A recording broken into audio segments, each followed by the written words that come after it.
وہ لہریں تو اٹھے گی پھر۔ جنگ بھی حضور نے شروع کی ہے صلی اللہ علیہ وسلم۔ ہمارے ہاں جو اپولوجیٹک لوگ ہیں انکلوڈنگ شبلی نعمانی، نہیں حضور نے کوئی جارحانہ جنگ نہیں کی، حضور نے آغاز نہیں کیا، انہوں نے تو مدافعانہ جنگ لڑی ہے۔ جنگ تو حضور نے شروع کی، کیوں کی؟ غلبہ کرنا دین کا آپ کا فرض تھا، آپ کو اپنا فرض پورا کرنا تھا۔ اب کیسے کیا آپ نے اس کو سمجھیے۔ 6 مہینے میں 3 کام، دور رس پلاننگ ہو رہی ہے۔ 7ویں مہینے سے آپ نے دستے بھیجنے شروع کر دیے، چھاپا مار دستے۔ 7ویں مہینے سے لے کر 18ویں مہینے تک جبکہ غزوہ بدر ہوا ہے، 8 یہ غزوات، 4 غزوے ہیں جن میں حضور بھی گئے ہیں اور 4 سرایا ہیں جن میں حضور نہیں گئے، آپ نے کچھ لوگوں کو بھیجا ہے۔ اور اس کو وہ لوگ ہمارے ہاں جو اپولوجیٹک انداز تھا، کیونکہ یورپ نے کہا اسلام تلوار سے پھیلا، نہیں تلوار سے نہیں پھیلا، تلوار سے نہیں پھیلا، تلوار سے نہیں۔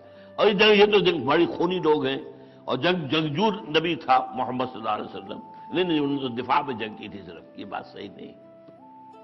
اقدام حضور کی طرف سے ہوا۔ ابھی وہاں بحث چل رہی تھی، ابھی کوئی اقدام نہیں ہوا۔ یہاں سے اقدام کیا ہوا؟ اب آپ نے چھاپا مار دستے بھیجنے شروع کیے۔ پہلا ٹارگٹ کیا تھا؟ قریش کے قبیلے بدر کے پاس سے گزرے، حملہ کرو۔ طائف کی طرف جائیں، نخلا کے اندر بھی آپ نے ایک گروپ بٹھا دیا۔ Watch the movement of Quraysh and keep us informed, جیش نخلا کہلاتا ہے۔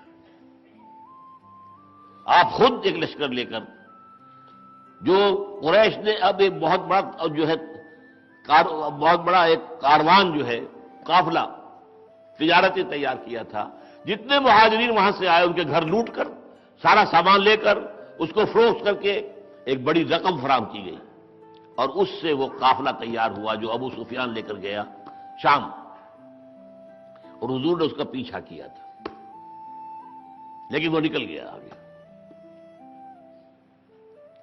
ادھر سے حضور نے جو ایک چھوٹا سا گروپ بھیجا تھا نخلا، یہ نخلا کا ذکر میں کر چکا ہوں۔ طائف سے واپسی پر فجر کی نماز آپ نے یہاں پڑھی، اور یہاں جنات نے حضور کو سنا ہے۔ نخلا میں کہا تو جاؤ، ایک 8 آدمیوں کا دستہ آپ نے تیار کیا، عبداللہ ابن جہش رضی اللہ تعالیٰ عنہ جو آپ کے پھوپھی زاد بھائی بنتے ہیں، ان کی سرکردگی میں۔ اور سیکریسی کیا ہے؟ ایک خط لکھ کر مہر لگا کر دے دی گئی، یہاں سے 3 دن کی مسافت میں جانے کے بعد خط کھولنا اور پھر دیکھنا کیا لکھا ہے اور اس پر عمل کرنا۔ جا کر کھولا ہے تو لکھا، جاؤ نخلا میں وہاں قیام کرو، اور ہمیں ابھی دیکھیے یہ انٹیلیجنس کی موو ہے، یہ ہمیں قریش کی نقل و حرکت کی اطلاع دو۔ اب وہاں جب انہوں نے خط کھولا تو حیران رہ گئے، یہ اس کا تو مطلب ہم شیر کے منہ میں جا رہے ہیں، یہ تو مکے اور طائف کے درمیان جگہ ہے۔ بدر کا معاملہ اور ہے، بدر مدینے سے قریب، مکے سے دور ہے، یہ تو مکہ بالکل نیکسٹ ڈور آپ پہنچ گئے۔ حضرت عبداللہ ابن جہش نے کہا، بھائی جو حضور نے لکھا میں نے تو عمل کرنا ہے، آپ میں سے جس کی ہمت نہیں ہے واپس چلا جائے۔ نہیں، سب تیار رہے، آئے۔ وہاں یہ تھا کہ وہاں ایک قافلہ ٹھہرا ہوا تھا قریش کا، چھوٹا سا قافلہ، 4 آدمی تھے، مال تجارت تھا، کئی اونٹ تھے۔ اب صورت پیش یہ آ گئی کہ رجب کے مہینے کا آخری دن تھا، اشہر حرم کا معاملہ تھا کہ جس میں جنگ کرنا حرام ہے۔ تو مشورہ کیا کیا کریں۔ اب انہوں نے کہا جو بھی ہو، اب تو ہمیں لڑائی، اب تو یا وہ ہمیں ماریں گے یا ہم انہیں ماریں، دو ہی باتیں ہو گیا، either we kill them or they will kill us۔ تو انہوں نے تیر اندازی کی، ایک ان میں سے مارا گیا، 2 کو گرفتار کیا، ایک بھاگ کر بچ کر مکے پہنچ گیا۔ مال غنیمت اور 2 قیدی لا کے حضور کی خدمت میں، حضور ناراض ہوئے، میں نے تمہیں جنگ کی اجازت تو نہیں دی تھی، لیکن آپ نے کوئی سزا بھی نہیں دی، سچویشن ایسی ہو گئی تھی، اب کیا کریں۔ لیکن اب دیکھیے مکے میں چیختا ہوا گیا یہ شخص، کیونکہ پہلا مشرک مکے کا مارا گیا مسلمانوں کے ہاتھوں ہجرت کے بعد۔ First casualty was at the hands of the Muslims. سریہ نخلا اس کے ذریعے سے. اب ظاہر بات ہے کہ ہاکس ان کے ہاتھ مضبوط ہو گئے نا. اب یہ محمد کی اتنی جرت. ڈرس تو بیچارے خاموش ہو رہے ہوں گے. کیا کریں, کیا جواب دیں؟ یہ تو آغاز جو ہے محمد نے کر دیا صلی اللہ علیہ وسلم. چاہے حضور کی اجازت نہیں تھی جنگ کی, جب ہو تو گئی. ادھر سے ابو سفیان اپنا قافلہ لے کر واپس آ رہے تھے. میں اب اس کا ادب سے نام لوں گا اس لیے بعد میں ایمان لائے ہیں. انہیں خطرہ ہوا کہ جاتے ہوئے محمد نے میرا تعاقب کیا تھا, پیچھا کیا تھا, اب تو میں سامان تجارت سے لدا پھدا جا رہا ہوں, تو مجھے خطرہ ہے. اس نے SOS کال بھیجی ایک آدمی کے ذریعے سے مکے, لو مدد کرو مدد کرو مدد کرو, میرے قافلے کو خطرہ ہے, محمد لوٹ لیں گے, محمد برباد کر دیں گے. یہ دو باتیں ہو گئی. نخلا سے چیختا ہوا وہ آدمی آ گیا کہ ہمارے ایک آدمی کو محمد کے آدمیوں نے قتل کر دیا صلی اللہ علیہ وسلم. ادھر سے وہ سوار آ گیا دوڑتا ہوا کہ تمہارا قافلہ, تمہاری دولت, تمہارا مال وہ کئی 100 اونٹوں کے اوپر لدا ہوا, جاؤ جنگ کرو, ان کی حفاظت کا بندوبست کرو. یہ دو اسباب ہوئے جن کے بنا پر طبل جنگ بجا ہے مکے کے اندر. کس کی طرف سے انیشیشن ہوئی ہے؟ اچھی طرح سمجھیے معاملات کو. اب جو ہے جنگ کا آغاز, ابھی تک جو 8 مہمیں تھیں ان میں جنگ کی نوبت نہیں آئی تھی. غزوہ اب ہوا غزوہ بدر. 1000 کا کیل کانٹے سے لیس لشکر, 1000 اونٹ, 100 گھوڑے اور لاؤ لشکر, دف بجانے والے اور ڈرم بیٹرز اور بڑے اپنے شان و شوکت کے ساتھ. جانتے تھے محمد کی نفری کتنی ہے. اور ابو جہل نے کہہ دیا تھا یہ یوم الفرقان ہوگا, یہ ہوگا دن ثابت ہو جائے گا خدا کس کے ساتھ ہے. اسے یقین تھا فتح ہماری ہونی ہے, تو یوم الفرقان. اب ادھر سے مسئلہ یہ آ رہا ہے, حضور مدینے سے نکلے صلی اللہ علیہ وسلم. لوگوں نے سمجھا یہ اسی طرح کا معاملہ جیسے پہلے نکلتے رہے.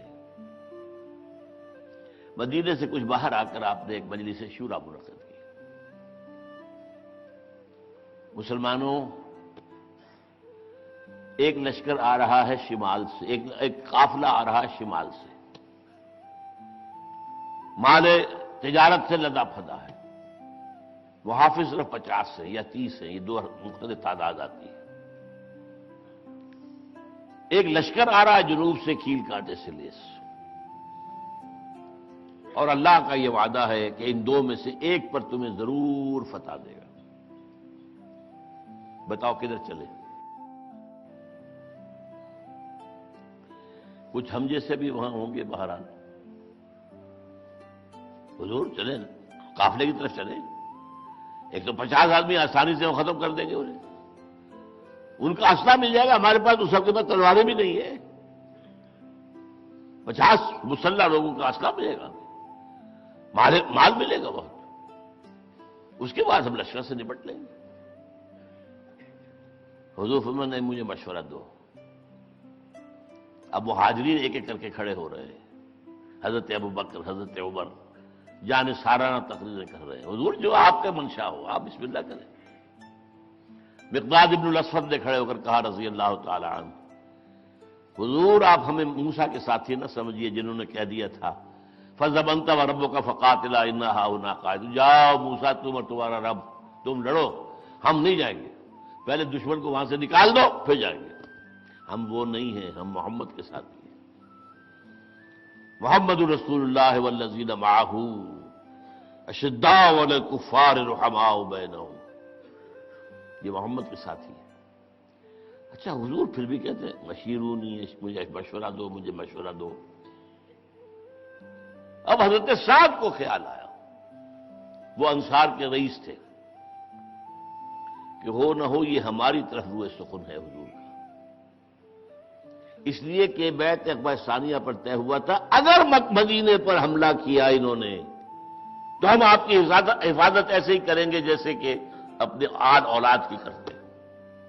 ابھی وہ تو مدینے پر حملہ آور ہوئے نہیں ہیں، یہ تو جدید اصطلاح میں ہم کہیں گے کہ محمد پری ایمپٹ کر رہے ہیں، تو گویا کہ وہ معاہدہ کور نہیں کر رہا۔ The Ansar of Madina are not bound by that pact کہ وہ ضرور جا کر ساتھ دیں۔ اور اب ادھر مسئلہ کیا ہے کہ 1000 حضور کو تو اللہ نے بتا دیا نا، 1000 کا لشکر آ رہا ہے، اور یہ جو جمع ہوئے تھے 313، ان میں سے 85 تھے مہاجرین، باقی جو تھے زیادہ وہ 150 سے زیادہ جو ہیں، 150 لگ بھگ جو ہیں یا اس سے کچھ کم، یہ تو تھے 200 سے اوپر کے، یہ تو تھے انصار۔ تو حضرت عبادہ کھڑے ہوئے، کانک تانینا یا رسول اللہ، اے اللہ کے رسول، معلوم ہو رہا ہے آپ کا روح سخن ہماری جانب ہے، یہ جو آپ بار بار کہتے ہیں مجھے مشورہ دو مشورہ دو مشورہ دو، غالباً اس سے مراد آپ ہم سے چاہ رہے ہیں۔ اب یہ جو بات کہی ہے یہ ہے وہ ایمان کا نچوڑ، فَإِنَّا آمَنَّا بِكَ وَصَدَّقْنَاكَ، تو اے رسول اللہ اب آپ پر ایمان لا چکے ہیں، ہم نے آپ کو اللہ کا رسول مانا ہے، آپ کی تصدیق کی ہے، اب ہمارے پاس کون سا آپشن ہے؟ خدا کی قسم اگر آپ برق غماد تک جائیں گے ہم اپنی اونٹنیوں کو دبلا کر دیں گے اور پہنچ جائیں گے وہاں تک، آپ بسم اللہ تو کیجئے، یہ یمن کا آخری شہر ہے برق الغماد، اور اگر آپ سمندر کے کنارے کھڑے ہو کر اور اپنی سواری سمندر میں ڈال دیں گے ہم بھی ڈال دیں گے۔ حضور کا چہرہ کھلکھلا اٹھا، یہ جواب انصار کی طرف سے آنے کے بعد فرمایا چلو بدر۔ اب یہاں پہلے فلسفہ انقلاب کے حوالے سے اور فلسفہ سیرت کے حوالے سے ایک نقطے پر غور کر لیجیے، اس کے بعد میں واقعات کی تفصیل میں اب نہیں جاؤں گا۔ دیکھیے یہ آپ نے کیوں کیا تھا، یہ 8 جو ہے آپ نے مہمات کیوں بھیجی تھی؟ 2 مقصد تھے، اکنامک بلاکیڈ آف مکہ، مکے کی معاش کا دار و مدار، وہاں تو کوئی چیز پیدا تو ہوتی نہیں، وادن غیر ذی زرع، گندم باہر سے نہ آئے تو فاقے، ہر چیز تو باہر سے آتی تھی، پھل تھے کچھ طائف کے اندر، تو پھلوں سے جو ہے وہ غذا کی ضرورت تو پوری نہیں ہوتی۔ آپ نے بلاکیڈ اکنامک کیا مکے کا، اب یہ راستہ مخدوش ہے، it's not safe for you, we are very much here, اسے آپ کہیں گے اکنامک بلاکیڈ آف مکہ۔ اور پولیٹیکل آئسولیشن آف قریش، آپ جہاں کہیں گئے ان 8 مہموں کے دوران، یا آپ کا کوئی امیر قائم کیا ہوا، جس علاقے میں گئے وہاں پہ جو قبیلہ تھا اس کو اپنا حلیف بنا لیا، یا اگر پہلے وہ قریش کا حلیف تھا تو اس سے یہ طے کر دیا کہ تم نہ ہمارے ساتھ نہ ان کے ساتھ، نیوٹرل رہو گے۔ اب جو قبیلہ حلیف تھا قریش کا وہ نیوٹرل ہو گیا، تو جو پولیٹیکل انفلوئنس آف قریش ہے وہ ڈیمینش ہو رہا ہے، decrease in the political influence, یا کہیں political isolation of Quraysh, economic blockade of Mecca, political isolation of Quraysh, اس کا رد عمل ہے پھر جو 2 واقعات کی شکل میں ہوا اور پھر وہ فوج نکلی، اور اس کا حاصل کیا ہوا وہ بھی سمجھ لیجئے۔ یہ اصل میں گویا کہ سانپ کو بل میں سے نکالا گیا ہے۔ مکہ امن والا شہر ہے، یہاں اگر معاملہ ہوتا تو یقیناً بدامنی ہوتی ہے، خونریزی ہوتی ہے، مکے کی حرمت کو پٹا لگتا۔ یہ سانپ کو بل میں سے نکال کر بدر کے میدان لایا گیا، اور بدر کے میدان کا ایک واقعہ آپ کو بتا دوں، اگلے دن جنگ ہونی ہے، اب شام کو کیا جشن من رہا ہے، یقینی بات ہے فتح کرے ہیں کون، کتنے آئے ہیں 313، اور 313 نہتے ہیں، سب کے پاس یار بھی نہیں ہے، کچھ بھی نہیں ہے۔ اتنے میں حکیم بن حزام آتے ہیں عتبہ ابن ربیعہ کے پاس، کیونکہ ادھر سے اطلاع آ گئی کہ قریش کا قافلہ ابو سفیان لے کر نکل گئے۔ انہوں نے کیا کیا، بدر کی وادی میں داخل نہیں ہوئے، یوں سمجھیے یہ بدر یوں میدان تھا، ایک شمال میں بیت المقدس کی طرف، جنوب میں مکے کی طرف، داہنی طرف سے مدینہ آ رہا ہے، مدینے کی سڑک آ رہی ہے، میدان میں یہ جمع ہو جاتے تھے۔ نارمل روٹ کیا تھا، شمال سے داخل ہوتے ابو سفیان اور جنوب سے وادی سے گزرے جاتے، بہت عمدہ راستہ تھا۔ انہوں نے ایک طرف SOS کال بھیج دی مدد، دوسری طرف اپنا راستہ بدل دیا اور یہ ادھر کے پہاڑ کے ادھر سے ہو کر نکل گئے، ساحل کے ساتھ ساتھ نکل کر اپنے قافلے کو محفوظ کر لیا اور پیغام بھیج دیا کہ میں قافلے سمیت آرام سے اور پورے امن کے ساتھ، حفاظت کے ساتھ پہنچ گیا ہوں۔ یہ وہاں لشکرگاہ میں اطلاع آئی ہے تو حکیم بن حزام جاتے ہیں عتبہ کے پاس، دیکھو ہم اپنے لشکر کی حفاظت کے لیے آئے تھے، لشکر ہمارا محفوظ چلا گیا، اب خام خواہ کی خون ریزی کی ضرورت کیا ہے؟ دیکھو تم سردار ہو، بڑے آدمی ہو، سینئر ہو، تم اگر بات کرو ابو جہل کو منواؤ، یعنی وہ جو ہاکس تھے، ہاں بات آپ ٹھیک کہہ رہے ہیں، آخر اپنے بھائی ہیں۔ دونوں چل کر آئے، ابو جہل سے بات کی، اس نے جو چیخ دہاڑ کی ہے، ایک تو وہ حضرمی جو قتل ہو گیا تھا نخلا میں، اس کے بھائی کو بلایا، اس نے کپڑے پھاڑے اپنے، چیخا انتقام، یہ لوگ جا رہے ہیں بغیر انتقام لیے میرے بھائی کے خون کا۔ اور جب ابو جہل نے وار کیا ہے غیرت پر عتبہ کی، عتبہ بزدل ہو گئے ہو اس لیے کہ مقابلے میں تمہارا بیٹا بھی ہے، حضرت حذیفہ رضی اللہ تعالیٰ، حذیفہ ابن عتبہ، یہ حضور کے ساتھیوں میں سے تھے، بیٹے کی جان پیاری ہے۔ اب یہ ہے وہ غیرت جو عرب کی تھی، صبح معلوم ہو جائے گا کون بزدل ہے اور کون نہیں ہے۔ بہرحال یہ کام ناکامی ہوئی اور صبح میدان میں سب سے پہلے یہی 3 آدمی نکلے، عتبہ ابن ربیعہ، شیبہ ابن ربیعہ اور ایک اور ولید بن عتبہ، بیٹا ان کا۔ مقابلے میں 7 انصاری آئے، 3 انصاری آئے، کون؟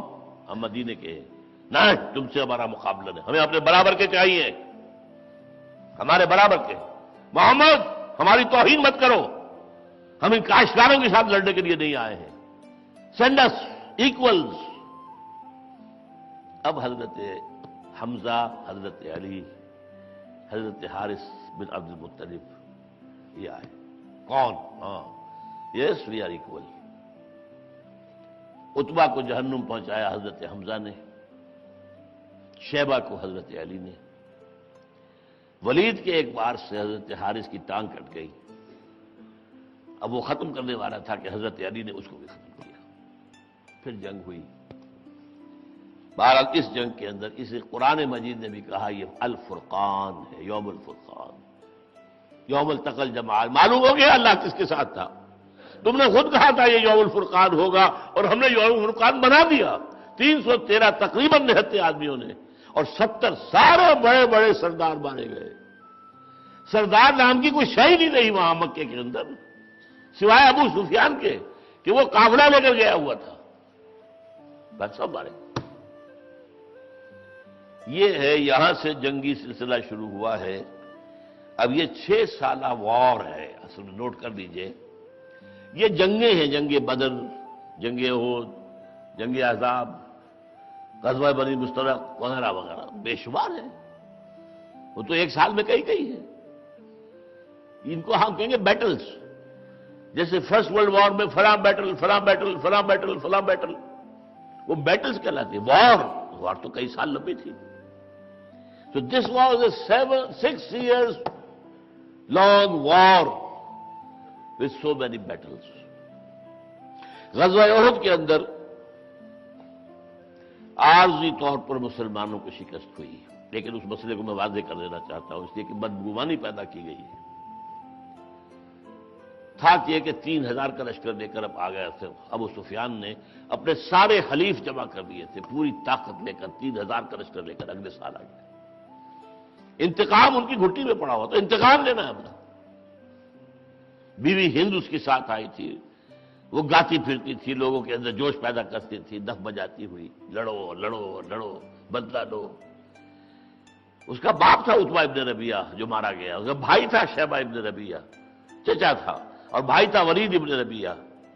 یہ اس لیے ولید بن عتبہ، اس کو تو اندر انتقام کی آگ تھی۔ اب یہاں کیا ہوا، حضور کے ساتھ 1000 آدمی باہر نکلے مکے سے، 300 صبح کو واپس آ گئے جب صف بندی ہو رہی تھی۔ کتنا بڑا دھکا لگا۔ یہ مدینے میں نفاق کا پہلا مظاہرہ ہوا۔ مکے میں نفاق نہیں تھا، مدینے میں نفاق تھا۔ کیوں؟ مکے والے مسلمان جو ہیں وہ سخت ترین آزمائشوں میں سے ہو کر گزرے تھے، مدینے والوں پر ابھی کوئی آزمائش آئی ہی نہیں تھی۔ وہ جو کہا ہے اکبر الہ آبادی نے، تو آگ میں جل اور خاک میں رل، جب خشت بنے تب کام چلے، ان خام دلوں کے عنصر پر بنیاد نہ رکھ، تعمیر نہ کر۔ یہ چونکہ وہاں کے لوگ تھے جو تو بھٹیوں میں سے نکل کر آئے ہوئے تھے نا، وہ وہاں نفاق کا نام نہیں تھا۔ مدینے میں ظاہر بات ہے قبیلہ ایمان لے آیا، پورا اوس، پورا خزرج۔ اس طرح قبیلے کی سزا پر ایمان لانے سے دلوں میں وہ ایمان تو پیدا نہیں ہو جاتا۔ تھے ان میں یقیناً بہت صادق القول، صادق الایمان، لیکن کچے پکے بھی تھے۔ ان کچے پکوں میں نفاق نے ڈیرا ڈال لیا۔ 12 700 رہ گئے۔ پہلے 1 to 3 کی ریشو تھی، وہی جو بدر میں تھی، اب وہ 1 to 4 ہو گیا۔ لیکن اللہ کا وعدہ تھا، ہم وہی فرشتوں کی مدد جو بدر میں آئی تھی آئے گی، لہذا پہلے ہی حلے میں ان کے قدم اکھڑ گئے، بھاگ پڑے۔ حضور نے کیا کیا تھا کہ اس احد کا پہاڑ پیچھے ہے، ادھر جو لشکر ہے وہ آگے ہے قریش کا، پھر ادھر مدینے کی طرف لشکر مسلمانوں کا کھڑا ہے۔ لیکن مسلمانوں کے پیچھے ایک درہ تھا، وہ درہ پشت پر تھا۔ اگر کہیں سے کفار کے لشکر کا کوئی حصہ ادھر سے آ جائے تو وہ بہت خطرناک ہو جاتا۔ چکی کے 2 پارٹوں کے درمیان آ گئے، ادھر احد ہے، پھر یہ لشکر کفار ہے، پھر لشکر اسلام ہے، اور پیچھے وہ درہ ہے۔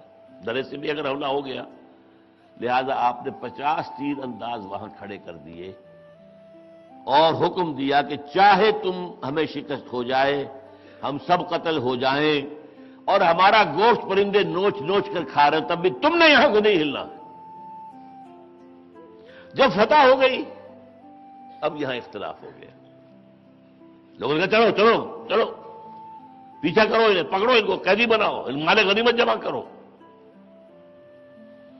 جو ان کے سردار تھے، جو لوکل امیر تھے، انہوں نے کہا ہرگز مت ہلو، حضور کا حکم یاد کرو۔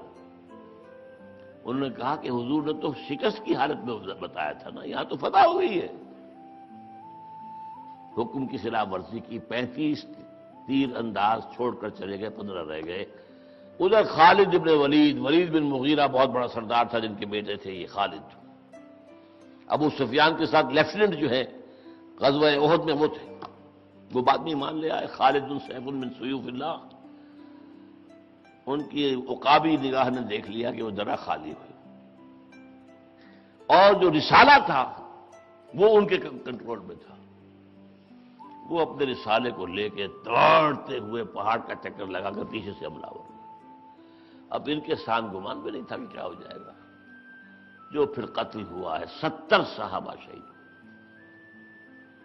انہی میں حضرت حمزہ اسد اللہ و اسد الرسول، انہی میں مصعب بن عمیر المقری کریم۔ کتنا صدمہ ہوا ہوگا حضور کو، وہ اندازہ کرنا چاہتے ہیں؟ جب آئی ہے چچا کی لاش، ہند نے حضرت حمزہ کا پیٹ چاک کر کے، ناک کاٹے، کان کاٹے، پیٹ چاک کر کے کلیجہ چبایا، بدلہ لے رہی تھی اپنے باپ اور اپنے چچا اور اپنے بھائی کے خون کا۔ حضور کے سامنے لاش لائی گئی، وہ صبر کا پہاڑ کوہ بالا، کچھ نہیں کہا، لیکن دل پر جو بیت رہی تھی وہ مدینے میں آ کے ظاہر ہو گئی۔ مدینے میں واپس آئے تو ظاہر بات ہے کہ 70 شہید ہوئے تھے، گھر گھر سے رونے کی آوازیں، بین کی آوازیں۔ اس وقت تک میت پر بین کرنا جو ہے اس پر بین نہیں لگا تھا، ابھی اس کو حرام نہیں قرار دیا گیا تھا، اس کے بعد حرام کر دیا گیا، میت پر بین نہیں ہوگا۔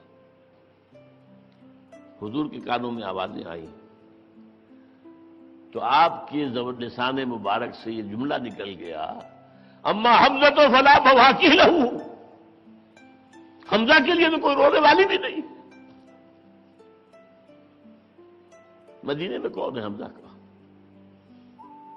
کون روئے؟ مکے میں اگر کہیں ہوا ہو تو عبد المطلب کا بیٹا حمزہ، تو جو اس کا ماتم ہوتا وہ یاد تو نہیں ہو رہا۔ تو انصار نے اپنے گھروں سے جا کر خواتین کو بھیجا ہے، حضرت صفیہ حمزہ کی بہن ان کے گھر گاؤں میں جا کے تعزیت کی۔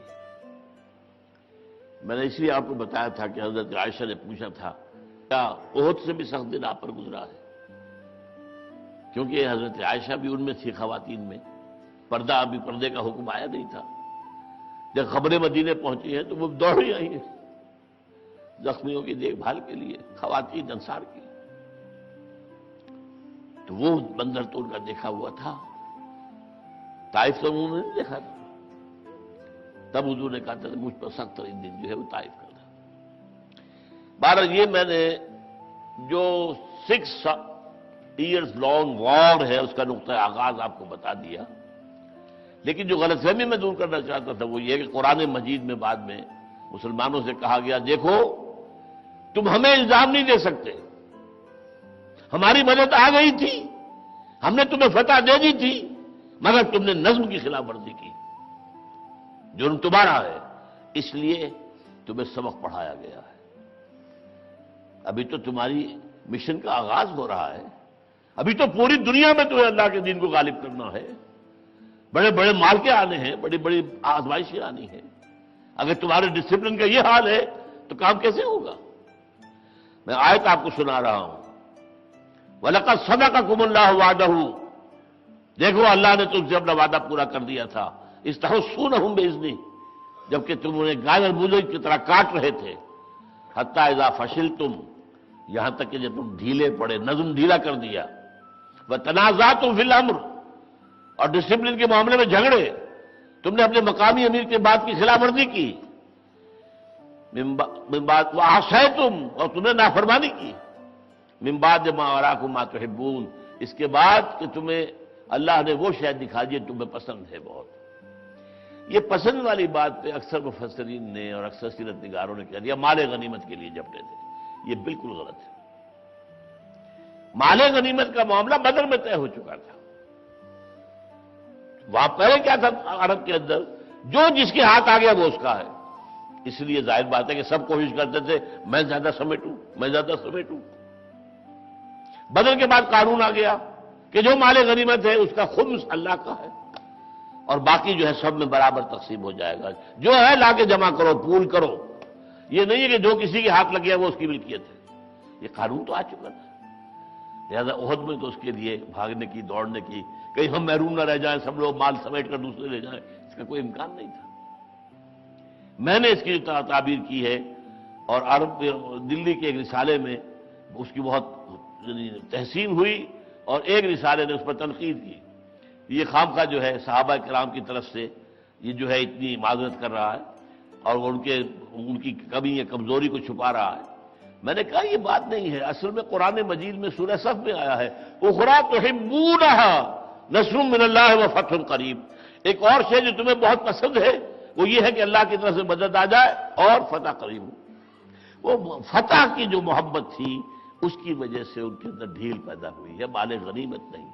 مال غنیمت کا تو قانون آ چکا تھا، وہ تو یہ ہے کہ جو لوگ جنگ میں شریک نہیں ہوئے ان کو بھی آپ نے اس میں سے حصہ دیا، اگر انہوں نے کوئی اور خدمت سر انجام دی ہے تو مال غنیمت کا معاملہ نہیں تھا۔ من بعد ما اراکم ما، فتح ہو گئی۔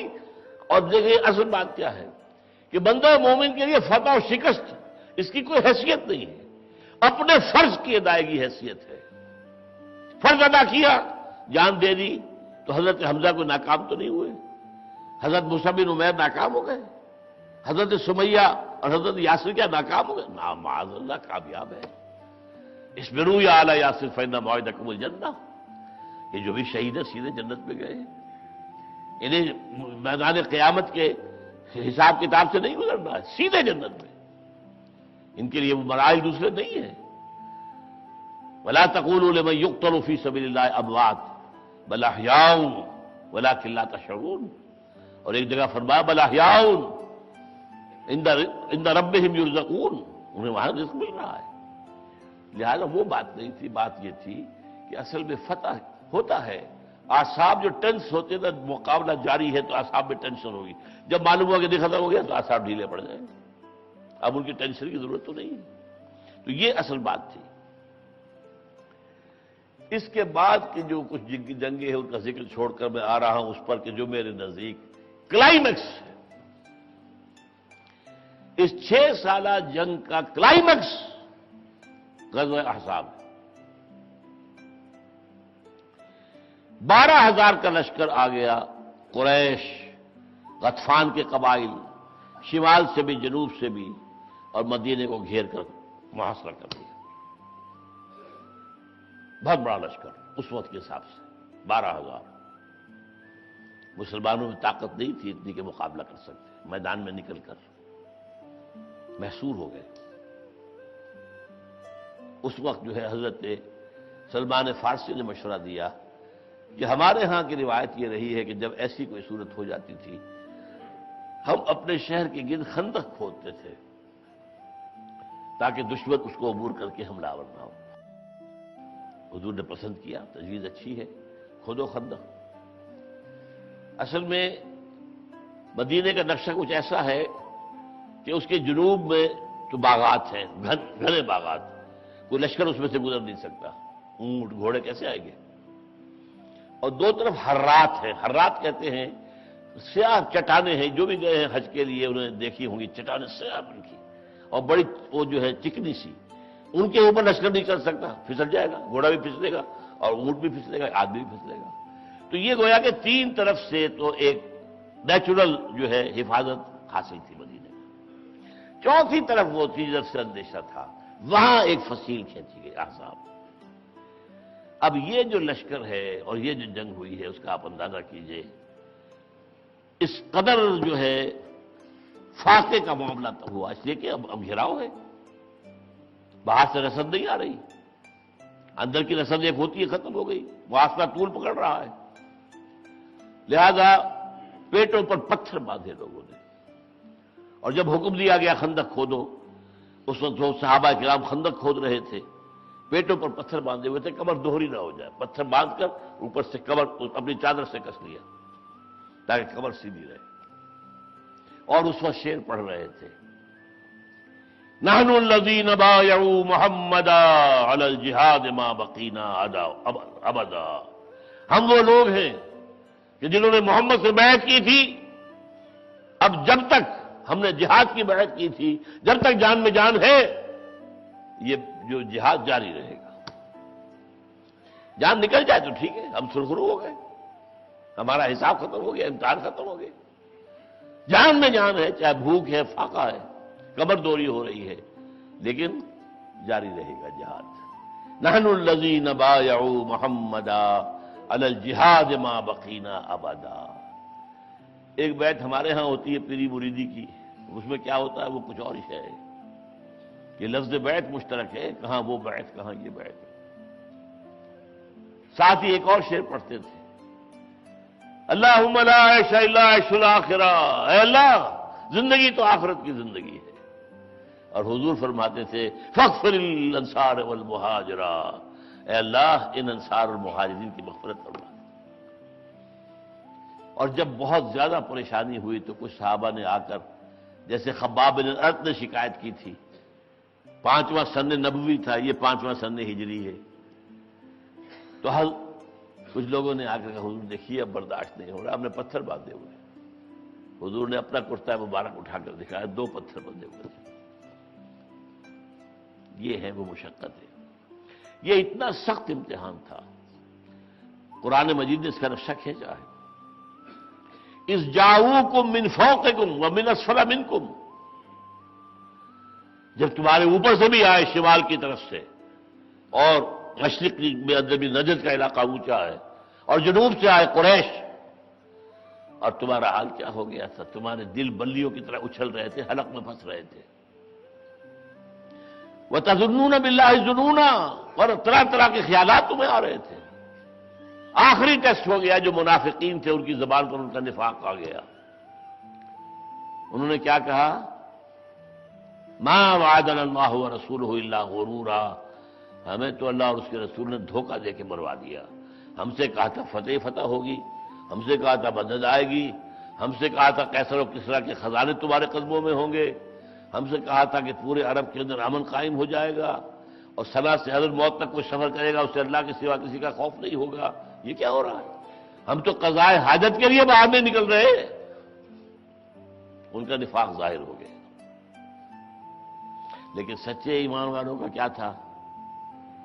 من المؤمنین رجال صدقوا ما عاهدوا اللہ علیہ، اور انہوں نے صاف کہا ھذا ما وعدنا اللہ ورسولہ، اللہ اس کے رسول نے کوئی دھوکہ نہیں دیا، اللہ اس کے رسول نے تو وعدہ کیا تھا، وَلَنَبْلُوَنَّكُمْ بِشَيْءٍ مِّنَ الْخَوْفِ وَالْجُوعِ وَنَقْصٍ مِّنَ الْأَمْوَالِ وَالْأَنفُسِ وَالثَّمَرَاتِ، یہ نہیں کیا تھا؟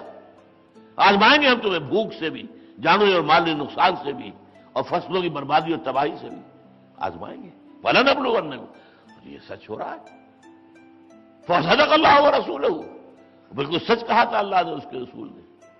من المؤمنین رجال صدقوا ما عاهدوا اللہ علیہ فمنهم من قضى نحبه ومنهم من ينتظر وما بدلوا تبدیلا۔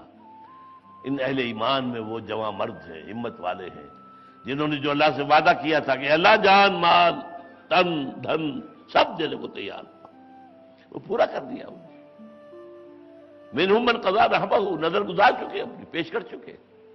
ومنهم من ينتظر، باقی منتظر ہیں کب ہماری باری آئے، ہماری بھی گردن اللہ کی راہ میں کٹے اور ہم سبکدوش ہو جائیں، کندھے ہمارے ہلکے ہو جائیں کہ سر اس سری کا وزن اس کے اوپر نہ رہے۔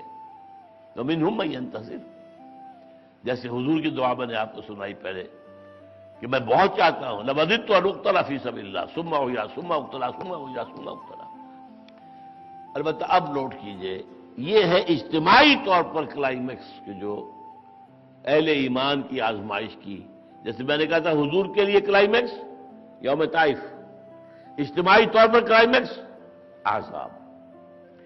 ایک بالکل معجزانہ طریقے پر احزاب سے نجات مل گئی، فتح تو نہیں کہہ رہے، جنگ کی نوبت ہی نہیں آئی، ایسی تیز آندھی آئی کہ وہ جو کفار کے 12,000 کا لشکر جو ہے، ان کے جو کیمپ تھے، ان میں جو دیگیں چڑھی ہوئی تھی کھانے کی اور چولہے جل رہے تھے، وہ سب دیگیں گر گئیں، آگ لگ گئی، خیمے جل گئے، اور بھاگے پھر وہاں سے وہ سب کے سب۔ اور یہ کہ وہاں پر جنگ کی صرف مبارزت ہوئی ہے، ایک دو کا کوئی آیا ہے، جیسے عمرو ابن عبد ود، یہ بہت بڑا پہلوان تھا، 90 سے اوپر اس کی عمر تھی، لیکن کوئی پورے عرب میں اس کا مقابلہ کرنے کی تاب نہیں لا سکتا تھا۔ وہ آیا ہے ادھر سے، اس نے اپنے گھوڑے کو ایڑ دی ہے اور پوری خندق کو ایک چھلانگ کے اندر آ گیا۔ آؤ مسلمانوں کو، ہے تمہیں مقابلہ کرنے والا میرا؟ کچھ دیر تو سکوت سا رہا، پھر حضرت علی میدان میں نکلے۔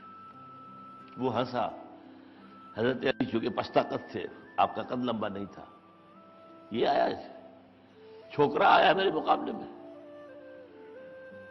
ایک دوسرے سے تعارف دکان ہو۔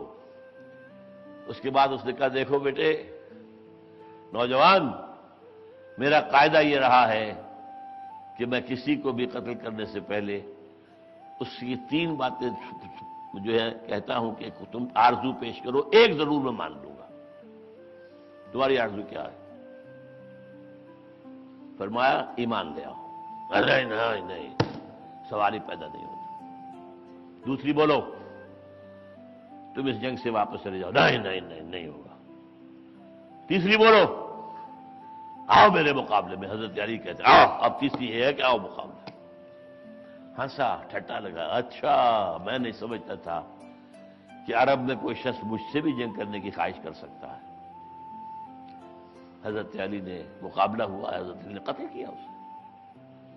تو اس طریقے سے کچھ مقابلے ہوئے ہیں پرسن ٹو پرسن، جنگ کی نوبت نہیں آئی.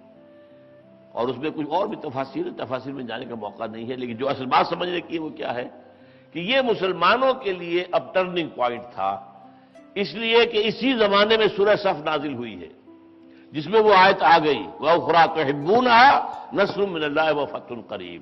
اب تم کوالیفائی کر چکے ہو مسلمانوں، تم نے اجتماعی حیثیت سے اس آخری جو آزمائش ہے اس کے اندر کامیابی حاصل کر کے اب اللہ کی طرف سے نصرت آئے گی اور فتح اب دور نہیں ہے، فتح قریب ہے.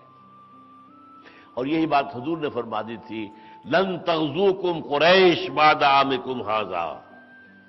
مسلمانوں اب اس سال کے بعد قریش کبھی تم پر چڑھائی کر کے نہیں آ سکتے تھے. They are gone now. ان کی قوت آخری جو تھی وہ انہوں نے زور لگا لیا. وَلَٰكِنَّكُمْ تَغْزُونَهُمْ. ہاں اب جو آزمائش، اب جو ہے پیش قدمی تمہاری طرف سے ہوگی. یہ پیش قدمی ہے جس کا نام ہے صلح حدیبیہ. اگلے سال حضور نے اعلان کیا، خواب دیکھا. آپ نے خواب دیکھا کہ ہم عمرہ کر رہے ہیں. آپ نے مسلمانوں میں اعلان کر دیا تیاری کرو ہم عمرہ کرنے جائیں گے. اب عمرہ کرنے کا مطلب کیا تھا کہ قریش کے منہ میں جا رہے ہیں، شیر کے منہ میں، قریش کی شیر کی کچھاڑ میں جا رہے ہیں. 1400 یا 1800 افراد حضور کے ساتھ چلے، قربانی کے جانور ساتھ تھے. حدیبیہ میں جا کر آپ نے ڈیرے ڈال دیے. قریش نے کہا کسی صورت مر جائیں گے، داخل نہیں ہونے دیں گے محمد ان کے لوگوں کو مکے میں. نتھنگ ڈوئنگ، قتل کریں گے ان سب کو. وہاں یہ غصہ چل رہا ہے، تیاری ہو رہی ہے، یہ نہتے ہیں، احرام باندھا ہوا ہے، تلواریں نیام میں ہیں. احرام کی حالت میں ظاہر بات ہے کہ معاملہ ہی اور ہے. پرووک کرنے کی کوشش کی کہ مسلمان کسی طرح جنگ کا آغاز کر دیں، لیکن نہیں، مسلمانوں نے برداشت کیا. خالد بن ولید نے آ کر ایک دو کو دھکے سے دیے کہ جوابی کارروائی کرے، صحیح ہے پھر میں ان کی خبر لوں. نہیں کی، کوئی جوابی کارروائی نہیں. حضور نے حضرت عثمان کو بھیج دیا رضی اللہ تعالی عنہ. پہلے کچھ اور صحابہ سے کہا کہ تم جاؤ وہاں پر اور قریش سے کہو کہ ہم جنگ کے لیے نہیں آئے ہیں، ہماری کوئی نیت تو جنگ کی نہیں ہے، لڑائی کی نہیں ہے، ہم عمرے کے لیے آئے ہیں. اور عرب کا پرانا جو دستور ہے وہ یہ ہے کہ کبھی بھی جو حرم کا زائر ہو، حرم میں آئے، وہ عمرے یا حج کے لیے اس کو کوئی روکا نہیں کرتا. تمہاری قبائلی ریت یہ ہے، کیوں روک رہے ہو ہمیں؟ تو بہرحال حضرت عمر سے کہا گیا، آپ نے معذرت کر لی کہ میرا تو وہاں کوئی جاننے والا، کوئی سپورٹر ہے نہیں. حضرت عثمان کے چونکہ قبیلہ بڑا تھا، بنو امیہ کے اس کا تعلق تھا، حضور نے حضرت عثمان کو بھیج دیا. وہاں انہوں نے حضرت عثمان کو روک لیا. عثمان کرو عمرہ. نہیں میں نہیں کر سکتا عمرہ، جب تک حضور عمرہ نہیں کریں گے میں نہیں کر سکتا. وہ جو ذرا 2-3 دن لگ گئے، عثمان نہیں آئے تو خبر اڑ گئی کہ شاید قتل کر دیے گئے، شہید کر دیے گئے. اب آپ نے بیعت لی ہے جس کا نام ہے یہ تاریخ کی عظیم بیعت، بیعت علی الموت. آؤ مسلمانوں، ایک ایک آدمی آئے اور میرے ہاتھ پر بیعت کرے. یہاں سے پیٹھ نہیں دکھائیں گے، مر جائیں گے. بیعت علی الموت. اور عثمان کے خون کا قصاص لے کر رہیں گے. یہ ہے بیعت رضوان، جس کو کہ قرآن مجید میں سورہ فتح میں تفصیل سے ذکر ہے. لقد رضی اللہ عن المؤمنین اذ یبایعونک تحت الشجرہ. ایک درخت کے نیچے حضور بیٹھ گئے سائے میں اور ایک ایک کر کے آئے اور 1400 یا 1600 افراد نے بیٹھ کی. کچھ لوگ درمیان میں کچھ کر رہے تھے، کوئی آمد و رفت کر رہے تھے. مغیرہ ابن شعبہ ایک بزرگ آدمی تھے، یہ تھے طائف کے. انہوں نے قریش سے جا کر کہا کہ کس سے تم لڑنا چاہ رہے ہو؟ میں تو دیکھ کر آیا ہوں، میں قیصر و کسریٰ کے درباروں میں آیا ہوں، ان کی عزت میں نے نہیں دیکھی جتنی محمد کے ساتھی ان کی عزت کرتے ہیں. ان کا وضو کا پانی زمین پر گرنے نہیں دیتے، ہاتھ میں لیتے ہیں، ملتے ہیں. وہ عقیدت، وہ محبت، وہ تعظیم، یہ دیوانے، یہ تم ختم کر سکو گے انہیں؟ بہرحال دونوں طرف سے انہوں نے کچھ جو ہے وہ میلٹ کروائی، آئس، اور پھر اچھا طے کرتے، معاہدہ کر لیتے. سہیل بن عمرو میں نے کہا تھا، یہ بھی ان میں سے ایک شخص تھا جس نے کہ جس سے حضور نے کہا تھا کہ تم اگر مجھے اپنی امان میں لے لو تو میں مکے میں داخل ہو جاؤں، طائف سے واپسی کروائی۔ یہ سہیل بن عمرو جو ہے بڑا خطیب تھا ان کا، نیگوشیٹر کے طور پر آیا، طے کیا کیا؟ یہ مسلمانوں کے لیے اہانت آمیز شرائط تھی۔ پہلی بات یہ ہے کہ واپس چلے جاؤ، یہی احرام کھول دو، یہی قربانیاں دے دو، مکے نہیں جاؤ گے، گو بیک، لیکن اگلے سال ہم تمہیں عمرے کی اجازت دیں گے، آؤ 3 دن کے لیے ہم مکہ خالی کر دیں گے، ہم پہاڑوں پر چڑھ جائیں گے، مکے کے چاروں طرف پہاڑ ہے، تم اپنے آرام سے امن سے تم کر سکو گے عمرہ، لیکن اب واپس جانا ہے۔ نمبر 2 یہ کہ ہمارے مابین 10 سال کے لیے معاہدہ امن، ہم جنگ نہیں کریں گے ایک دوسرے کے ساتھ، اور اس میں قریش کے حلیف فلاں فلاں قبیلے ہیں اور مسلمانوں کے حلیف فلاں فلاں قبیلے ہیں۔ نمبر 3 یہ کہ اگر کوئی مکے سے کوئی آدمی گیا مدینے تو تمہیں واپس دینا ہوگا، اور مدینے سے کوئی آ گیا ہمارے پاس واپس تو ہم واپس نہیں کریں گے۔ یہ شرائط مسلمانوں کا خون کھول رہا ہے، مسودہ لکھا گیا، حضور نے ڈکٹیٹ کیا، محمد الرسول اللہ اور قریش کے درمیان یہ معاہدہ، اس نے اعتراض کیا، دیکھو نہیں، اگر ہم اللہ کا رسول مانتے تو لڑتے کیوں تم سے؟ ہم تو نہیں مانتے تمہیں اللہ کا رسول۔ دیکھو یہ معاہدہ ہے محمد عبداللہ ابن عبد المطلب کا قریش کے ساتھ۔ حضور نے فرمایا علی مٹا دو، حضور تو پڑھے لکھے نہیں تھے، کہاں لکھا ہوا میرے نام کے ساتھ رسول اللہ، مٹا دو۔ اس نے کہا حضور یہ کام میں نہیں کر سکتا، آپ کے نام کے ساتھ رسول اللہ وہ مٹا دوں؟ اچھا مجھے بتاؤ کہاں ہے؟ آپ نے اپنے انگوٹھے سے مٹائے، لکھا گیا محمد ابن عبداللہ۔ اب یہ ساری چیزیں اسی دوران، اب یہ جو مسلمانوں کا خون کھول رہا تھا حضرت عمر سے ضبط نہیں ہو سکا، ذرا اونچی آواز میں گستاخی کیسے انداز میں، یا رسول اللہ کیا ہم حق پر نہیں ہیں؟ ہاں ہم حق پر ہیں۔ کیا آپ اللہ کے رسول نہیں ہیں؟ ہاں میں اللہ کے رسول۔ یہ پھر ہم کیوں کر رہے ہیں دب کر؟ آپ نے مسکرا کر کہا عمر میں وہی کر رہا ہوں جس کا مجھے اللہ نے حکم دیا۔ خاموش، اب بات ختم، نو آرگومنٹ۔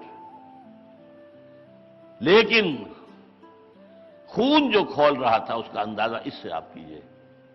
بلکہ ایک واقعہ میں بیان کر دوں کہ ابھی دستخط ہوئے دونوں کے، اتنی دیر میں ابو جندل، اسی سہیل ابن عمر کا بیٹا، جسے اس نے وہاں وہ ایمان لائے ہوا تھا، اسے لوہے کی زنجیروں میں باندھا ہوا تھا گھر کے اندر، اسے جب معلوم ہو گیا محمد تو قریب آئے ہوئے، حدیبیہ میں چند میل کا فاصلہ ہے، جیسے تیسے انہوں نے اپنی زنجیر چھڑوائی، کوئی کسی کی خوشامد کی ہوگی، ماں کی ہو، کسی کی ہو، کھول دو مجھے، اللہ عالم۔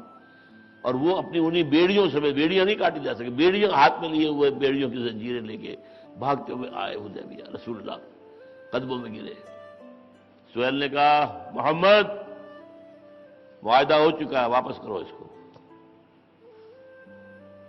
حضور نے کہا ابو جندل تم جاؤ، وہ رو رہا گیا، فریاد کر مسلمانوں مجھے پھر بھیڑیوں کے حوالے کر رہے ہو۔ حضور نے کہا بیٹے دیکھو ہم معاہدہ کر چکے ہیں، ہمارے ہاتھ بندھ چکے ہیں، معاہدہ ہو گیا۔ تو مسلمانوں کے دل اتنے زخمی تھے۔ اس کے بعد حضور نے کہا اٹھو اب احرام کھول دو اور قربانیاں دے دو اللہ کی راہ۔ کوئی نہیں اٹھا۔ یہ عجیب مقام ہے تاریخ کا، سیرت کا، کوئی ایک آدمی نہیں اٹھا، ابو بکر بھی نہیں اٹھے۔ میں تو حیران ہوں، جو ہمیشہ سائے کی طرح ساتھ رہا ہے، یا تو وہ یوم طائف میں نظر نہیں آ رہا ہے یا یہاں پر نظر آ رہا ہے کہ وہ بھی نہیں اٹھے، کوئی ایک آدمی بھی نہیں اٹھا۔ پھر کہا 3 دفعہ کا کوئی نہیں اٹھا۔ اب آپ اپنے خیمے میں گئے، حضرت ام سلمہ رضی اللہ تعالیٰ عنہ وہ ساتھ تھی، حضور ہر سفر میں کسی نہ کسی زوجہ محترمہ کو ساتھ رکھتے تھے۔ وہاں جا کر کہا میں نے 3 دفعہ کہا ہے مسلمانوں سے کہ اٹھو احرام کھول دو، حجامتیں کرا دو اور قربانیاں دے دو، کوئی نہیں اٹھ رہا۔ انہوں نے کہا حضور آپ کسی سے کچھ نہ کہیے، جائیے آپ اپنا احرام کھول دیجئے اور قربانی دے دیجئے۔ آپ آئے سب کے سب کھڑے ہو گئے۔ میں اس کی یہ تعویل کرتا ہوں کہ وہ کچھ حالت منتظرہ کی کیفیت میں گو مگو میں یہ حضور ہمارا امتحان تو نہیں لے رہے کہیں، ہماری دینی حمیت کا امتحان تو نہیں لے رہے کہیں، اس لیے نہیں اٹھے، ورنہ حضور کے حکم عدولی ناممکن، حضور کے حکم پر اپنی جانوں کا نذرانہ پیش کرنے والے اور آپ کے حکم کی عدولی کریں ناممکن۔ بہرحال اس کو کہا ہے قرآن نے انا فتحنا لک فتحا مبینا، اے محمد ہم نے آپ کو فتح مبین عطا کی ہے۔ اس فتح مبین کو کس اعتبار سے میں آپ کے سامنے رکھ رہا ہوں؟ اصل میں 10 سال کا جب معاہدہ ہو گیا، آپ یکسو ہو گئے اور ہر طرف آپ کے تبلیغی مہم میں اب تیزی کے ساتھ قبائل کے اندر اب دعوت، اور دوسرے جب قریش سے یہ معاہدہ ہو گیا اب آپ نے یہودیوں پر حملہ کیا، خیبر اور اس کے آس پاس کی بستیاں تھیں، بہت بڑے گڑھ تھے، بڑے مضبوط قلعے تھے، وہاں پر پھر آپ نے حملہ کیا ہے، اور اس کا بھی سورہ وطن میں اللہ تعالیٰ نے وعدہ کر دیا تھا کہ یہ فتح مبین تو ہم نے تمہیں فتح حدیبیہ کی شکل میں دے دی ہے، ابھی اور فتح ہم آپ کو دینے والے ہیں۔ اچھا فتح کیوں کہا گیا یہ بھی سمجھ لیجئے اس فلسفہ انقلاب کے اعتبار سے۔ جب کبھی آپ مساوات کرتے ہیں تو اس کا مطلب یہ ہے کہ آپ نے اپنے مد مقابل کی حیثیت تسلیم کر لی۔ جنگ ہوتی ہے تو آپ اسے بات ہی نہیں کرنا چاہتے۔ کتنے طویل عرصے تک عربوں نے کبھی بھی اس یہودیوں کے ساتھ کہیں ایک میز پر بیٹھنا تو دور رہا، ایک کمرے میں بیٹھنا قبول نہیں کیا۔ ہم انہیں ایکنالج نہیں کرتے، بات اس سے کی جاتی ہے جسے تسلیم کیا گیا ہو۔ اب وہ تسلیم کرنے پر ایک ایک کر کے مجبور ہوئے ممالک۔ فلسطینی بیچارے ابھی ہیں جو لڑ رہے ہیں حماس والے، نہ مصر نے تسلیم کیا اور انہوں نے تسلیم کیا، شام نے تسلیم کیا، تسلیم کر دیا، ترکی نے تسلیم کیا، ایران نے تسلیم کیا، اور شمالی افریقہ کے ممالک نے تسلیم کیا۔ بہرحال یہ فتح تھی کہ قریش نے، جو کہ جزیرہ نمایاں عرب کی سب سے بڑی طاقت ہے، انہوں نے اب now they have accepted and reconciled that Muhammad is a power to reckon with۔ اب وہ ایک طاقت ہے، یہ ہے فتح، انا فتحنا لک فتحا مبینا۔ اس کے بعد اب یوں سمجھ لیجئے صلح حدیبیہ سے حضور کی دعوت اب 2 حصوں میں بٹ گئی۔ ایک لائن ہے completion of the Islamic revolution within Arab۔ دوسری دعوت ہے بیرون ملک انقلابی جد و جہد کا آغاز۔ آپ صرف عرب کے لیے آئے ہوتے تھے تو یوں کیا ہوا، اگلے سال غزوہ خیبر ہوا، فتح ہو گیا، اگلے سال سن 8 میں مکہ فتح ہو گیا، اس کے بعد حنین فتح ہو گیا، سن 9 میں آپ نے وہ اس کا ذکر بعد میں کروں گا، سن 10 میں حجۃ الوداع ہو گیا، 1.25 لاکھ کا مجمع، 1.25 لاکھ اس وقت، پوری آبادی کتنی ہوگی عرب کی؟ میں تو نہیں سمجھتا کہ چند لاکھ سے زیادہ ہو،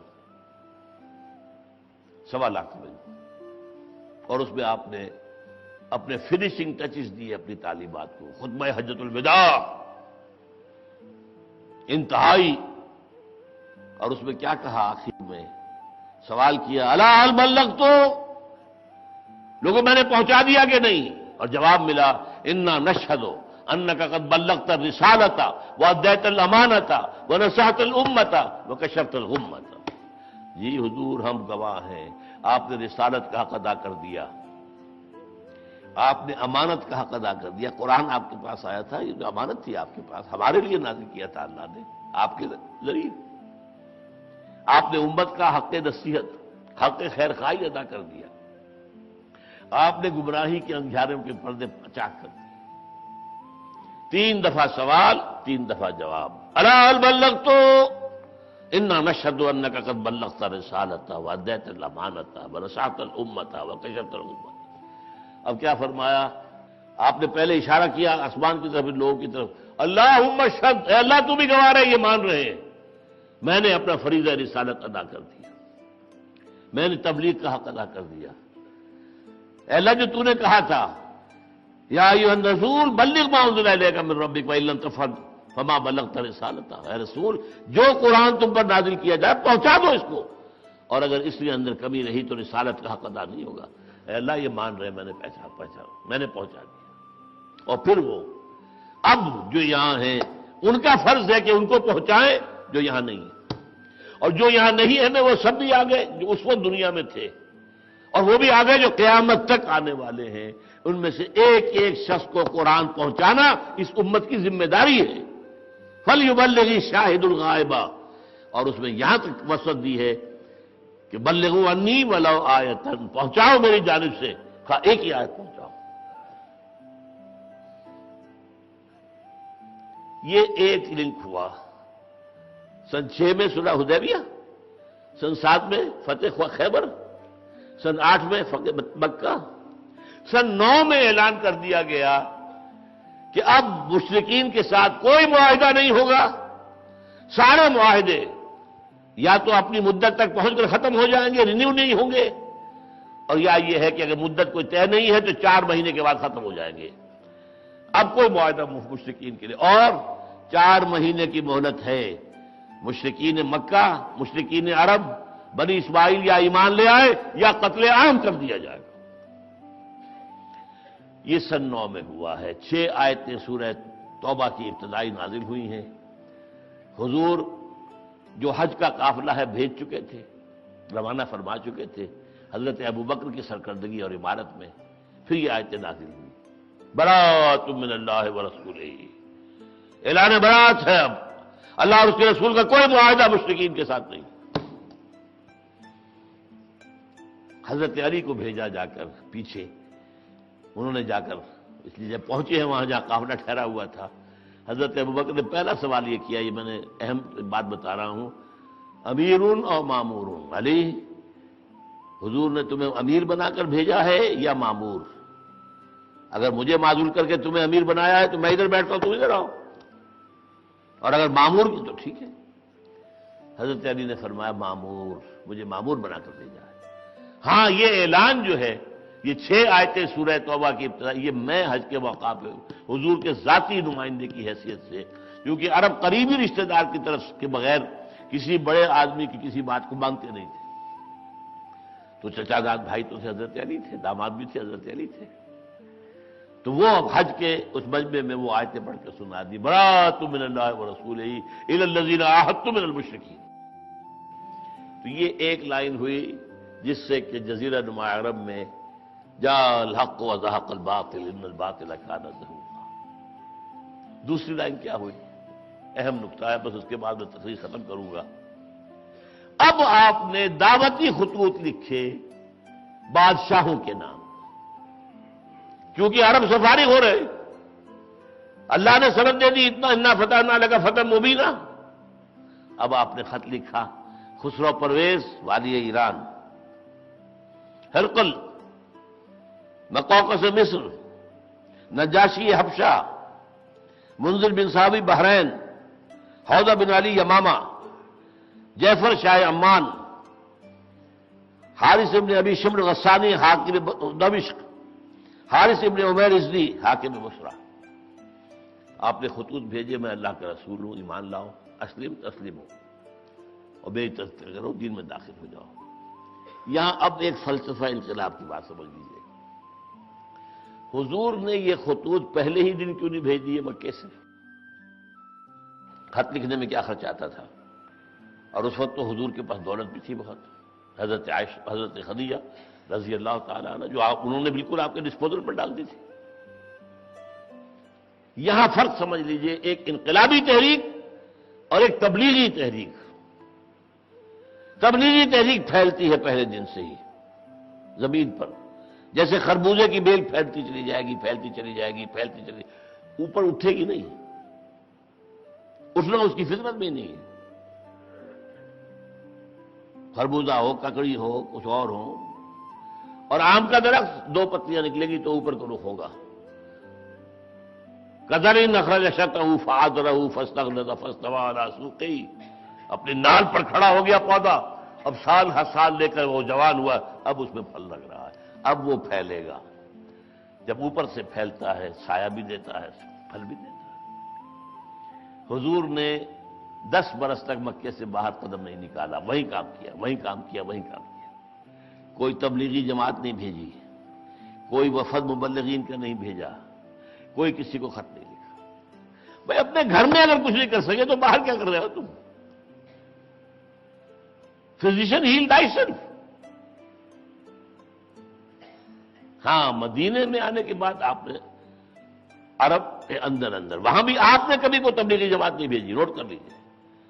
یہ کیا ہوتا تھا کہ کچھ قبیلوں والے کہتے اب آپ کی بات پھیل گئی، شورا ہو گیا، آپ اپنا کوئی آدمی بھیجیے جو ہمیں بتائے آپ کا دین کیا ہے۔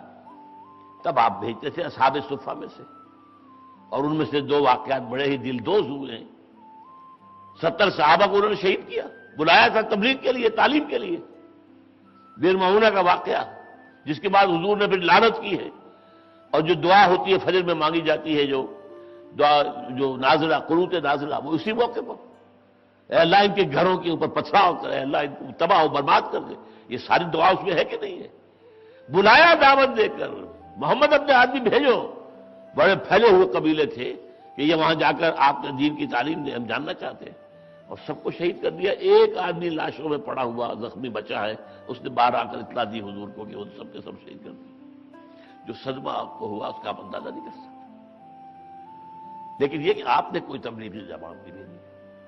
دیکھیے ایک مشنری ورک ہے عیسائیوں کا، پھیلتا گیا پھیلتا گیا پھیلتا گیا پھیلتا، ان کے سامنے کوئی نظام قائم کرنا تھا ہی نہیں۔ اسی طرح ہمارے تبلیغی بھائی ہیں، پھیل کتنے رہے ہیں، پوری دنیا میں پھیلے ہوئے، لاکھوں کی تعداد میں پھیلے ہوئے، لیکن کسی ایک گاؤں میں بھی وہ نظام تو قائم نہیں ہوا۔ کم و بیش 80 برس ہونے کو آ رہے ہیں، 70 تو ہو چکے، ایک گاؤں میں وہ دین قائم نہیں ہوا۔ یہ تبلیغی انداز ہوتا ہے، پھیل رہا ہے پھیل رہا ہے پھیل رہا ہے۔ مشنری اور ہمارے تبلیغی بھائی۔ انقلابی کیا ہوتا ہے؟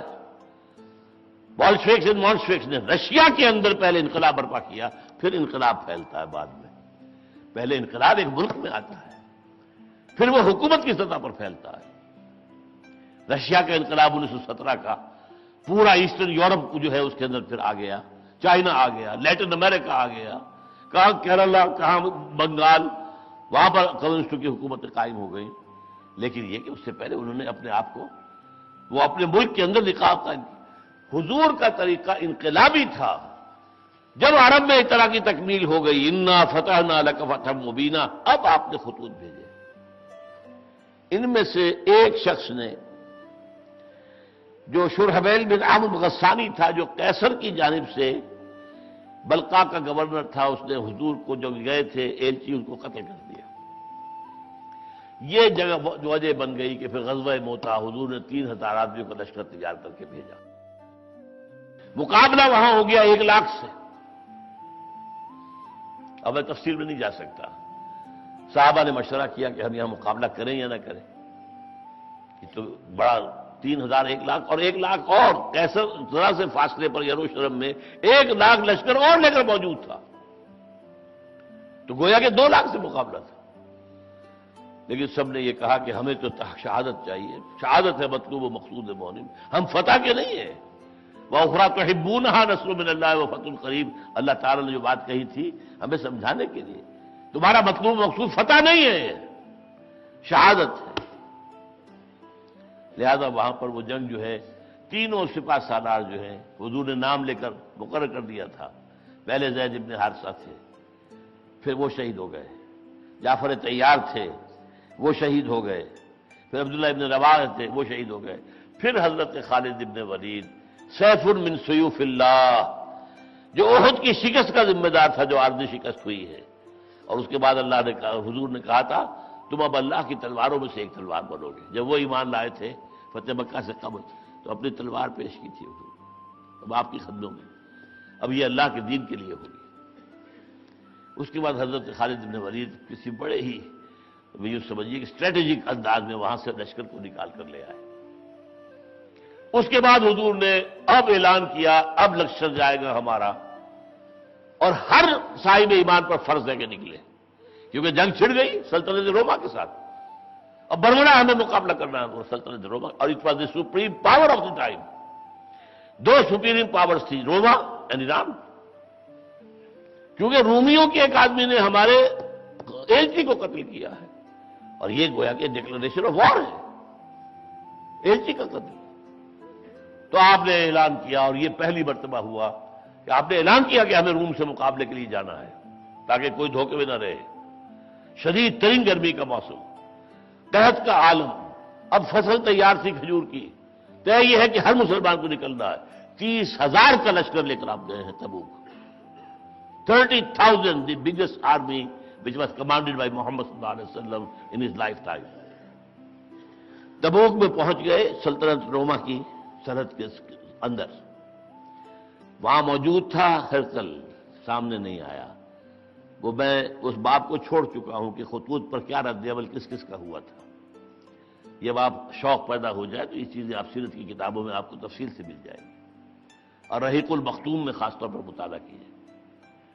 بہرحال ہرقل پہچان چکا تھا کہ یہ اللہ کے رسول ہیں، اور رسول کا معاملہ یہی ہے کہ چھری خربوزے پر گرے تب بھی خربوزہ کٹے گا، اور خربوزہ چھری پہ گرے تب بھی خربوزہ کٹے گا، نبی کے ساتھ مقابلہ کر کے میں کامیاب نہیں ہو سکتا۔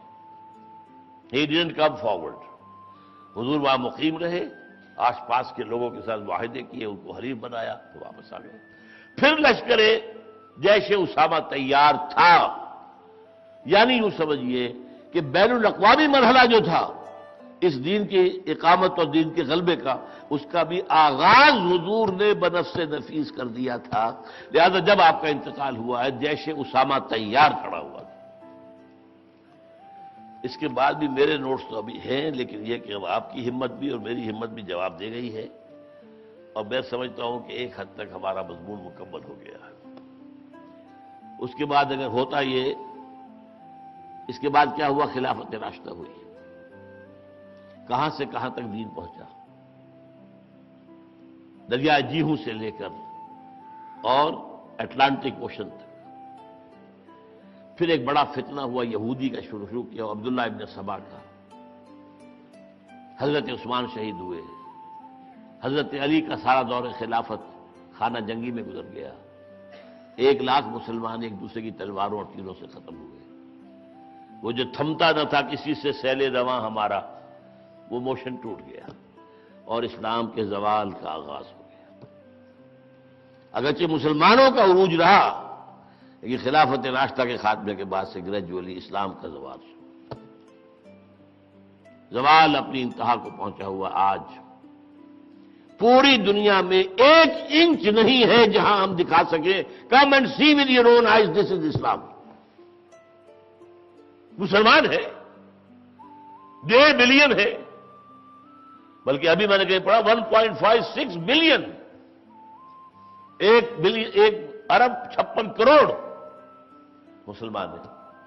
30-30 لاکھ حاجی ہوتے ہیں، 30-30 لاکھ عمری ہوتے ہیں، عمرہ کرتے ہیں رمضان میں، 25-25 ہزار کا یہاں پر شہر آباد ہو جاتا ہے اعتکاف کا۔ مذہب ہے، مذہب ہے، مذہب، دین نام کی شے کہیں نہیں، 1 انچ پر نہیں۔ یہ زوال ہے اسلام کا۔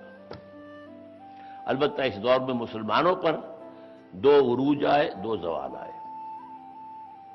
پہلا عروج عربوں کی زیر قیادت، سلطنت عباسیہ، عظیم ترین دنیا کی سلطنت، لیکن یہ ملوکیت تھی، یہ خلافت نہیں تھی۔ پھر ان کا زوال ہوا ہے۔ پھر آپ کو معلوم ہے پہلی پٹائی صلیبیوں کے ہاتھوں ہوئی، اور دوسری بہت بڑی پٹائی تاتاریوں کے ہاتھوں ہوئی۔ 85 لاکھ مسلمان قتل کیے ہیں تاتاریوں نے، پورا خراسان، افغانستان، پورا ایران، پورا عراق، اعلیٰ عراق تہس نہس۔ پھر دوسرا عروج آیا، ترک اسلام لے آئے۔ The second rise of the Muslim Ummah was under the leadership of the Turks۔ Terken تیموری، ہندوستان میں جنہیں ہم مغل کہتے ہیں، ترک ہیں یہ۔ ترکان تیموری، ترکان صفوی ایران میں، ترکان سلجوقی مڈل ایسٹ میں، ترکان عثمانی دی گریٹ آٹومان امپائر، پورا مغربی ایشیا، پورا شمالی افریقہ، اور کتنا بڑا رقبہ جو ہے مشرقی یورپ کا ان کے تحت تھا، گریٹسٹ امپائر۔ پھر اس کا بھی زوال آیا، 400 سال خلافت ان کے پاس رہی، 1924 میں خلافت ختم ہوئی، سلطنت عثمانیہ ختم ہوئی، اور تمام ممالک بکھر گئے، منتشر ہو گئے۔ بلکنائزیشن کا لفظ آج کل بولا جاتا ہے، یہ ترکی کی ڈس انٹیگریشن کے لیے ہے۔ بلکان اسٹیٹس یہ ساری کی ساری ترکوں کی تھی، آل دی بلکان اسٹیٹس، یہ کوسوو ہو اور یہ چچنیا، یہ کوسوو اور اس سے پہلے بوسنیا، یہ کیا ہے، البانیہ، یہ سب ترکوں کا علاقہ ہے، ترکوں کی حکومت تھی۔ اب تاریخ جہاں پر آ کر کھڑی ہو گئی ہے، ایک اپورڈ رائز ہے۔ اب اسلام کا بھی اب نشرت ثانیہ ہونے والی ہے، اور امت کی نشرت ثالثہ ہونے والی ہے۔ امت ایک دفعہ عروج اور زوال کے بعد دوسری مرتبہ عروج اور پھر زوال، تو اب اگر ہوگی تو وہ نشرت ثالثہ ہوگی، اور ہونی ہے، اور دین کی نشرت ثانیہ ہوگی۔ دین اس زوال کے بعد سے لے کر آج تک جہاں پہنچا ہے، اب دنیا میں پھر دین آئے گا، لیکن اس کے لیے آپ میری کتاب خلافت کی حقیقت اور اس کے عصر حاضر میں اس کے کیا خد و خال ہوگی، اس کا نظام کیا ہوگا۔ ہم نے پہلے دن جب یہاں پر لیکچر شروع ہوئے تھے، نوید خلافت کتاب سے آپ کو تقسیم کیا تھا۔ وہ خلافت آنی ہے، لیکن آئے گی کیسے؟ آئے گی محنت سے، مشقت سے، جد و جہد سے، کوشش سے، قربانیوں سے، جان اور مال کو قربان کرنے سے آئے گی، دعائیں کرنے سے نہیں آئے گی، محض تبلیغ کرنے سے نہیں آئے گی، محض علمی کام کرنے سے نہیں آئے گی، سیاست کی طرف سے تو آنے کا امکان ہی نہیں، سوال ہی پیدا نہیں ہوتا، الیکشن کے ذریعے سے نہیں آئے گی۔ اس کے لیے آپ کو میتھڈالوجی سیرت محمدی سے لینی ہوگی صلی اللہ علیہ وسلم۔ یہی وجہ میں بار بار کہتا ہوں، میری کتاب پڑھیے، منہج انقلاب نبوی سمجھیے وہ کیا تھا، وہ فلسفہ کیا تھا۔ بار بار میں آپ کو روک کر بتا، یہاں یہ فلسفہ ہے، یہاں یہ فلسفہ ہے۔ جنگوں کا آغاز کیا، کیوں کیا، کیا سبب تھا؟ یہ isolation, political isolation of Quraysh and economic blockade of Mecca, ان چیزوں کو سمجھیے اس انداز سے۔ اس انقلابی عمل، جذبہ بہت ہے، جذبے کی کمی نہیں ہے، عمل کا راستہ دیکھیے، آگے آئیے، آگے بڑھیے۔ میتھڈالوجی لینی پڑے گی سیرت محمدی سے صلی اللہ علیہ وسلم، نہ صرف وعد و نصیحت سے، نہ صرف تبلیغ سے، نہ الیکشن سے، اور نہ یہ جو ہو رہا ہے اس وقت، جو جہاد ہو رہا ہے، جماعت بنی نہیں، تربیت ہوئی نہیں، یہ تو رد عمل ہے۔ امریکہ نے جو ظلم کیا اس کے خلاف رد عمل ہے، رد عمل ہو رہا ہے، کوئی جسٹیفیکیشن ہے تو رد عمل کا ہے۔ جب ڈرون ان کے آتے ہیں، ان کے لوگوں کو مارتے ہیں، ایک آدمی پکڑا جاتا ہے وہ کہ جو مطلوب ہے، باقی 15-20 جو مرتے وہ کون ہے؟ ایک مدرسے میں جب حملہ کیا تھا، میزائل مارا تھا، 80 بچے جو مارے گئے تھے، ان کے جو ہے کوئی بھائی بند، کوئی چچا باپ ہے کہ نہیں ہے؟ ان میں غصہ آئے گا کہ نہیں آئے گا؟ وہ پاکستانی فوج کے خلاف لڑیں گے کہ نہیں لڑیں گے؟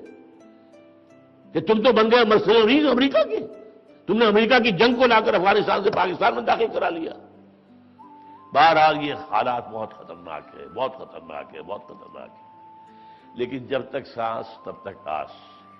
لیکن اس کے لیے ان صلاتی و نسکی و محیای و مماتی للہ رب العالمین، یہ طے کرنا میرا جینا مرنا اب اللہ کے لیے، اللہ کے دین کے لیے۔